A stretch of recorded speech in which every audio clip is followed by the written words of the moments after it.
Ada orang punya mobil 2 pintu harganya 5 miliar. Ternyata mobil itu makin sedikit pintunya makin mahal. Dia tidak pernah berterima kasih pada Tuhan. Kenapa? Karena dia selalu melihat temannya yang pakai private jet. Dia melihat. Jadi tolong pikiran jangan kemana-mana, kita fokus. Jadi kita tidak akan pernah merasa cukup kalau kita melihat ke atas. Itulah maka dari tadi saya tidak mau melihat ke atas.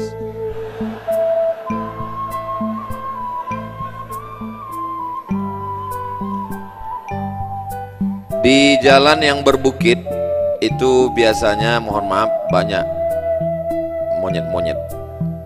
Jadi orang yang lewat di situ ngelempar kacang, ngelempar macam-macam, pisang. Dan kalau mau dekat Idul Fitri kadang THR. Jadi ada orang yang berbaik hati, dia bawa 1 kotak pisang. Monyet-monyet pun berdatangan. Ada yang ngambil 1 pisang, ada yang ngambil 2 pisang, yang paling banyak ngambil 3 pisang. 1 di mulut, 1 di tangan, 1 di kiri. Cuman 3 monyet paling banyak. Mobil berlalu, datang mobil berikutnya, turun orangnya, sama-sama kotaknya dia bawa. Ternyata manusia ini kalau dia melihat ke atas dan dia sudah kena penyakit tamak. Tamak itu bahasa Arab, at-tam'u, bahasa kitanya rakus. Dia lebih ganas daripada binatang. Itulah mengapa kata Allah, ulaika kal an'am, mereka seperti binatang ternak, balhum adall, lebih hina, lebih jahat lagi. Seganas-ganasnya gajah, dia hanya bisa mencabut 1 batang pohon pinang. Kelapa udah sulit. Tapi manusia kalau sudah kena tamak, dia bukan 1 batang pohon pinang. Dengan tanda tangannya 100 hektar hutan. Habis. Kena penyakit tamak. Apa yang membuat manusia ini kena penyakit tamak ini? Karena melihat ke atas. Sudah mau 1 dapat, mau 2. Yang sudah punya motor mau mobil. Dulu karena guru dianggap gajinya paling murah, hanya cukup untuk beli tahu, kata Iwan Fals. Ada lagunya itu kan? Karena kita di masjid tak saya nyanyikan, kalau di lapangan 3 album kita mainkan. Gaji guru. Maka pemerintah Republik Indonesia dengan Dinas Pendidikan Nasional Diknas menaikkan gaji guru. Ada namanya tunjangan, ada namanya sertifikasi. Tapi guru tetap tidak fokus ngajar. Kenapa? Karena waktu dulu gajinya 1,5 juta, dia naik motor. Sekarang setelah naik 2 kali lipat jadi 3 juta, tambah sertifikasi jadi 6, ternyata kebutuhannya bertambah. Dia kredit mobil. Dulu 1 kali isi minyak 20.000 bisa seminggu. Sekarang dia mikirkan ansuran, dia mikirkan mahal, naik harga, nonton TV naik harga minyak, jantungnya kumat. Dari klaksonnya udah kedengaran, kredit, kredit, kredit.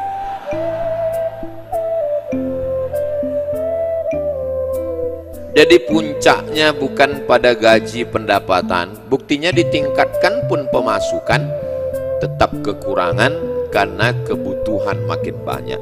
Sumber penderitaan adalah keinginan. Sebagai besar keinginan. Suami ingin istrinya putih.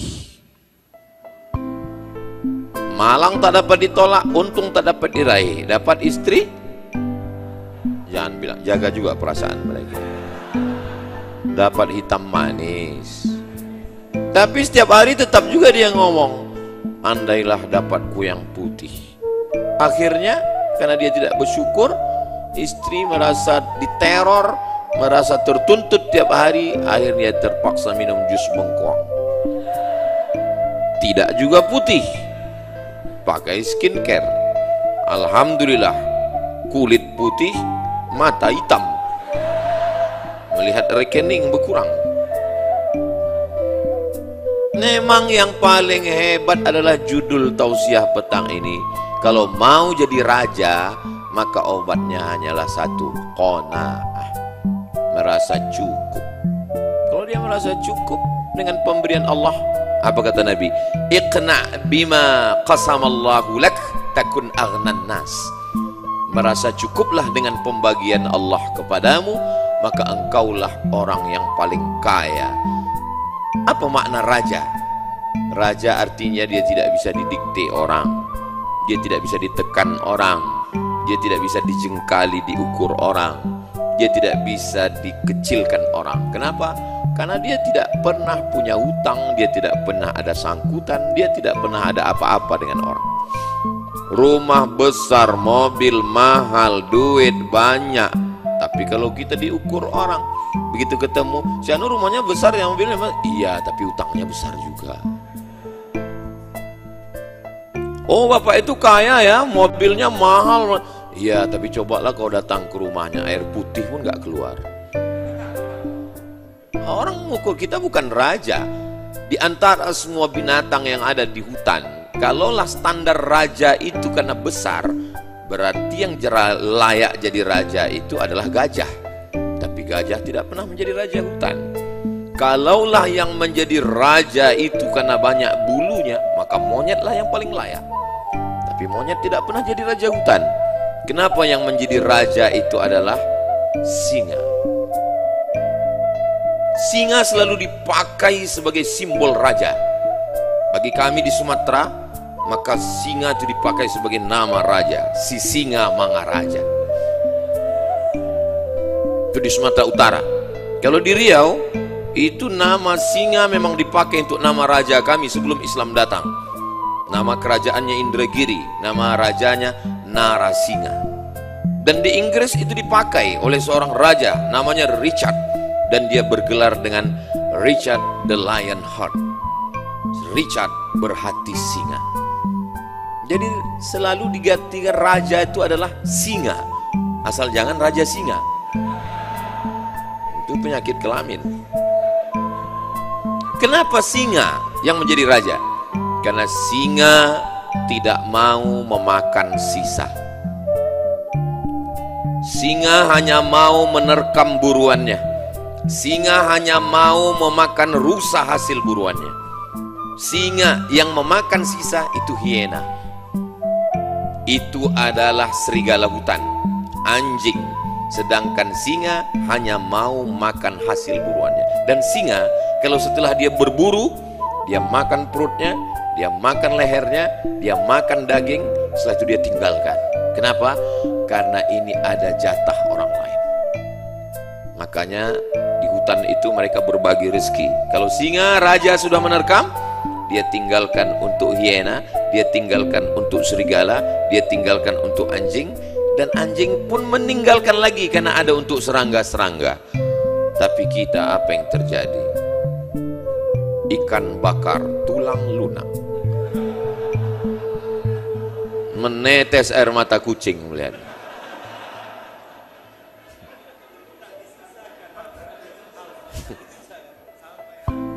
Ini kata kucing. Nabi melarang istinja pakai tulang onta, tulang kambing. Pergi ke gurun pasir, habis BAB mau istinja pakai batu. Kalau ada nampak tulang onta, tulang kambing tidak boleh. Kenapa? Karena itu ta'amu ikhwanikum, makanan jin. Makanya kalau habis makan daging kambing, daging sapi, daging kerbau malam, maka tulang-tulangnya jangan biarkan dapur di luar, karena khawatir mereka masuk ke dalam. Mereka juga mau makan tulang-tulang itu. Sekarang tulang pun tak bersisa. Presto. Itulah kenapa jangan heran di SMP banyak anak kerasukan. Kenapa? Karena tulang mereka sudah kena makan semua. Jadi kalau mau menjadi raja, jangan rakus, jangan tamak, berilah jatah orang, bagilah dia. kaya raya, rumah besar, mobil mewah, jendela kaca, dinding batu, tapi gaji security 6 bulan sekali baru digaji, kurus kering. Driver, supir ditahan rezekinya. Tukang yang pernah kerja di rumah dia saling berbisik, Persatuan Tukang-Tukang Internasional. Alhamdulillah aku dapat jatah kerja nih bulan ini di rumah. Di rumah siapa? Di rumah saya. Gak usah. Aku pernah dulu di situ. Wal awwalu wal akhir. Yang pertama dan terakhir. Nikah anaknya, semua orang catering ditelepon. Bro, kita dapat proyek nih catering. Di rumah siapa? Di rumah si Anu. Gak usah. Saya lebih banyak bensin untuk nagih daripada dapat duitnya. Kita kalau mau menjadi raja di raja, dihormati, dimuliakan, maka kuncinya adalah qanaah, merasa cukup dengan pemberian Allah Subhanahu wa taala. Banyak orang tidak mau membahas qanaah ini. Lalu kenapa Ustadz mau petang ini membahas qanaah? Ya, memang udah judulnya dikasih begitu. Saya kan bukan Ustadz yang lari dari kenyataan. Qanaah inilah kuncinya. Tapi saya tidak mau qanaah ini dijadikan tameng bagi orang yang malas. Nanti kamu setelah S1 ini ada lanjut S2, S3. Merasa cukup dengan pemberian Allah. Keluar transkrip nilai. Ini yang baru daftar kemarin. Baru semester 1. Naik semester 2. Pulang kampung, datang orang tuanya. Kenapa nilaimu cuma 2,5? Kita harus puas dengan pemberian Allah. Itu bukan qanaah. Itu terpaksa disensor, kasar, nggak layak ngomongnya. Jangan berlindung di balik qanaah, karena yang paling qanaah adalah Nabi Muhammad sallallahu alaihi wasallam.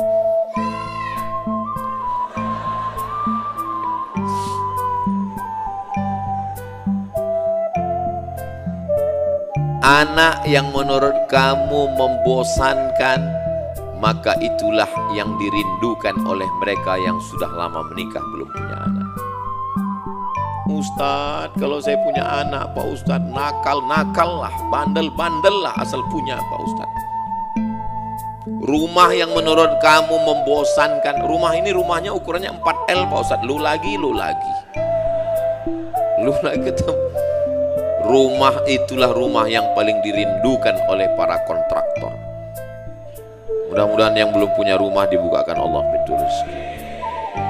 Perempuan yang menurut kamu paling memuakkan, membosankan, di IG kan banyak itu memenya. Istri di mata orang lain. Gambar artis dibuatnya kan. Istri di mata suami, monyet.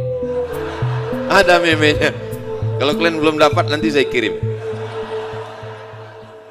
Istri yang mulut kalian membosankan, memuakkan, menjemukan, itulah yang diminta oleh para jomblo dalam tahajudnya setiap malam. Maka yang paling indah ini adalah qanaah, dalam kurung qanaah yang positif. Jangan bertameng, bernaung di bawah qanaah. Karena Nabi SAW, makna qanaah Nabi itu bagaimana? Nabi ketika pacul besi itu bertemu dengan batu di bawah tanah saat menggali perang Khandaq, perang Parit, memancar cahaya. Apa kata Nabi? Kamu akan menguasai Yaman. Memancar sekali lagi cahaya, kamu akan menguasai Syam. Syam itu 4 negara sekarang, Suriah, Lebanon, Palestina, Yordania. Memancar lagi cahaya, kamu akan menguasai Rom. La tuftahannal Konstantiniyah, kamu akan menguasai Konstantinopel. Jadi jangan katakan Nabi itu ketika mau membebaskan suatu negeri, wahai Rasulullah, apakah kita perang Badar? Apakah kita perang Uhud? Apakah kita perang Khandaq? Kita qanaah aja. Ya udah kita zikir aja. Itu Nabi palsu, bro. Jadi maksudnya adik-adik yang mau kuliah S1, S2, S3, S-Teler, S-Cendor, S-Loger, S-Bandung, lanjutkan. Tapi niatnya karena Allah.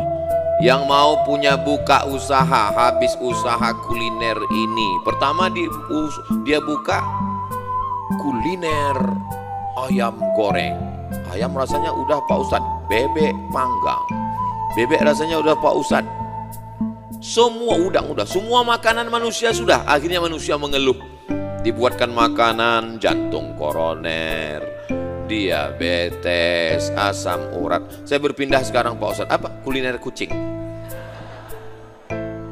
Apa istilahnya? Pet shop. Nah, saya Pak Ustadz lebih fokus di kucing. Kenapa? Karena kucing nggak ngeluh.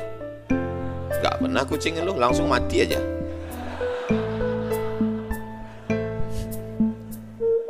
Jadi prinsipnya adalah prinsip ayat fa'idha faraghta fansab. Kalau sudah selesai dari satu usaha, satu bisnis, satu pekerjaan, satu sekolah, fansab.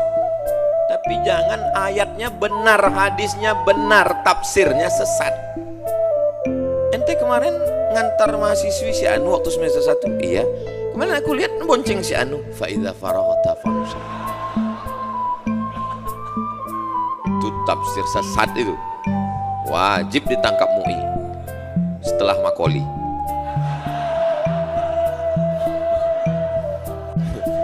Jadi jangan bertameng bernaung di balik qanaah lalu kita menjadi mundur. Mungkin ini juga alasan para ustadz tidak mau bahas qanaah, karena dia takut umat ini jadi mundur. Tapi saya tidak mau qanaah ini lalu tidak kita bahas. Kita tetap bahas. Yang bisnismen terus buka usaha. Tanah sejauh mata memandang, kenapa tidak kita olah? Alhamdulillah Pak Ustadz, sejak mendengar ceramah Ustadz Salim Afillah, Ustadz Luqmanul Hakim, Ustadz Somad, saya sekarang semangat, saya sudah tanami. Ustadz kemarin waktu mendarat airport di tempat kami banyak melihat hijau kebun sawit kan? Iya, itu punya orang semua Ustadz. Yang mana punya kita? Jadi Nabi SAW kalau kita lihat dalam kehidupannya, untuk visi misi ke depan dia panjang. Kapan Nabi ngomong itu baru terwujud? 700 tahun setelah statement la taftahunnal Qastantiniyah, barulah lahir seorang laki-laki Muhammad Al-Fatih tahun 1500-an Masehi, 500 tahun yang lalu barulah merebut Konstantin menjadi Istanbul. Dari kota yang didirikan Kaisar Konstantinopel menjadi kota Islam Istanbul 700 tahun setelah itu. Jadi bukan berarti qanaah itu tidak punya cita-cita, tidak punya keinginan. Dulu kita kalau kenalan sama orang kan nama, tempat tanggal lahir. Nanti pas tanya cita-cita, serahkan pada Allah. Apa ini? Itu bukan qanaah. Gantungkan cita-citamu setinggi bintang di langit. Tapi untuk kehidupan pribadi qanaah. Bagaimana kehidupan pribadi Nabi SAW? Makan apa adanya. Ini sekarang banyak orang untuk makan saja style. Makan di rumah makan, semua makanan ada, kepiting ada, udang ada, kambing ada, semuanya ada. Meletakkan garam itu kan dulu simpel aja ibu kita di dapur. Ini perlu mencari rumah makan yang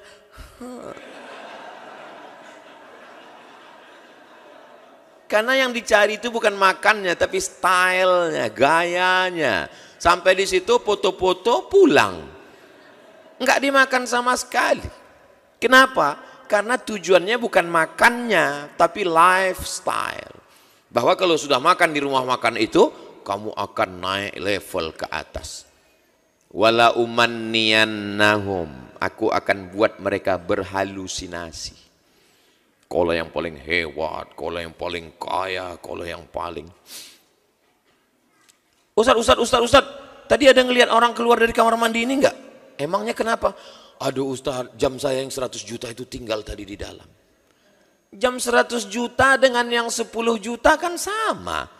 Dengan yang 1 juta pun sama. Kenapa? Ya karena menunjukkan jam berapa, waktu berapa. Sekaya-kayanya orang, semahal-mahalnya baju. Mohon maaf ya Pak Ustadz, ini agak kusut dikit. Ini baru saya beli di mall tadi 20 juta nih Pak Ustadz. Sekaya-kayanya orang baju itu cuma 3 lapis. Lapis dalam singlet, lapis luar, lapis paling luar, cuman 3 lapis. Kalau ada yang pakai baju sampai 4 lapis itu bukan kaya, demam. Seenak-enaknya makan, bro, tambah sekali lagi. Waduh, enak juga nih ya, tambah, cukup 2 kali nambah selesai. Kalau ada sampai 3 kali nambah, itu bukan kaya, usus bocor. Apa yang mau dicari hidup ini? Saya memang tahu hadisnya, saya tahu ayatnya, tapi yang mengamalkannya ibu saya. Di tahun yang sama saya lulus sebagai CPNS, Pegawai Negeri Sipil, ASN 2008. Di tahun yang sama datang surat panggilan dari College University Islam Bandar Seri Begawan, Brunei Darussalam. Di hadapan saya ada 2 pilihan. Jadi dosen itu artinya gajinya 2 sen. Atau saya akan pergi menjadi pensyarah di Brunei dengan rumah dinas, mobil dinas, dan istri dinas. Saya pilih mana? Ini belum nikah, masih punya bawa ijazah 2. LC di kiri, MA di kanan. LC Mesir, MA Maroko. LCMA lagi cemas mencari anak gadis. Ibu saya luar biasa qanaahnya. Apa kata dia? Cakap dia ke saya. Mat, hidup nih cuma 2. Makan, pakai. Dimanapun kau tinggal, takkan lebih dari makan, pakai. Makan, pakai. Hujan batu di negeri sendiri, hujan emas di negeri orang, lebih baik kau tetap di sini. Kau tetap.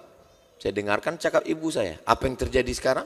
Saya tetap di Indonesia, saya bisa berdakwah ke pedalaman, saya kenal dengan Ustadz Salim Afillah, saya kenal dengan Ustadz Lukman. Di Kalimantan saya dibawa ke kepulauan Karimata, Teluk Pak Kedai, karena ada nama tempat kami dibawa Teluk Pak Kedai. Ada lagunya itu, Pak Kedai, Pak Kedai. Sampai ke Yogyakarta, saya dibawa Ustadz Salim Afillah ke pesantren Merapi Merbabu. Saya bisa masuk ke Bagan Benio, saya bisa masuk ke Batu Tilam, saya bisa masuk ke suku Sakai, saya masuk ke pedalaman, dan Brunei Darussalam, saya tetap diangkat sebagai profesor di Universiti Islam Sultan Syarif Ali. Bagi yang tahu, saya tahu. Betul pesan ibu saya. Tapi dia tidak tahu kalau saya ditanya apa hadisnya, maknya nggak tahu. Apa dalilnya? Enggak. Kenapa? Karena mereka orang-orang tua itu selalu berpikir dengan ilham, intuisi. Karena makannya baik, zikirnya baik, dekat dengan Allah, maka Allah kirimkan ilham ke dia. Hidup ini cuma makan pakai, kata dia. Kau mau kaya, kau mau banyak duit, hidup ini cuma 2, makan, pakai. Yang terjadi sekarang banyak orang kaya tidak bisa makan, tidak bisa nggak makan. Ustadz ngomongnya salah, masa iya orang kaya pejabat nggak makan? Saya satu meja dengan pejabat orang kaya berseragam. Begitu di depan itu ada kepiting, ada cumi, ada semua. Mereka nggak ada yang makan. Pas giliran makan saya duluan. Silakan Pak Ustadz. Kepitingnya Pak, silakan Pak Ustadz. Cuminya Pak, silakan Pak Ustadz. Daging kambingnya, aduh Pak Ustadz, saya memang tegang ini, teguk Pak Ustadz. Nggak ada. Lama saya mikir, untuk apalah kalian jadi orang kaya, jadi pejabat.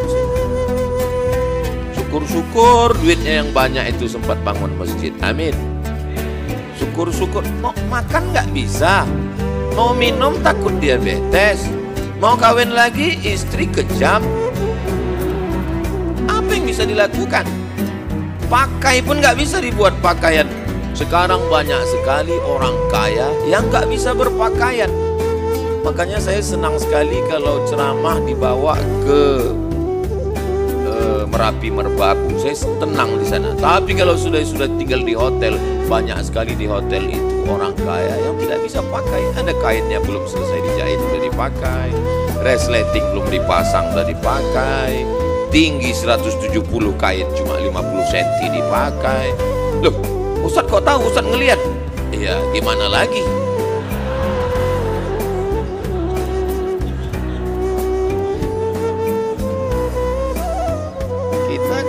Mau ngeliat jalan, nah, kalau kita pejam takut dibawanya ke lantai 12. Kita bukakan juga sikit, sekedar cari tahu aja, tahu kita udah di lantai berapa. Jadi yang paling indah adalah qanaah. Saya mengatur jadwal dulu. Saya ngatur jadwal ini nggak pakai qanaah. Ku sana, ku mari, ku sana. Terus lama-lama saya pikir, iya panitianya siap terus. Orang dia buat acara setahun sekali. Kita tiap hari pergi sana, pergi sini, pergi sana, pergi sini. Akhirnya setelah lama saya punya format ke Yogyakarta cuma 4 hari. Jumat, Sabtu, Ahad, Senin. Datang Jumat, Senin pulang. Selasa, Rabu, Kamis di rumah.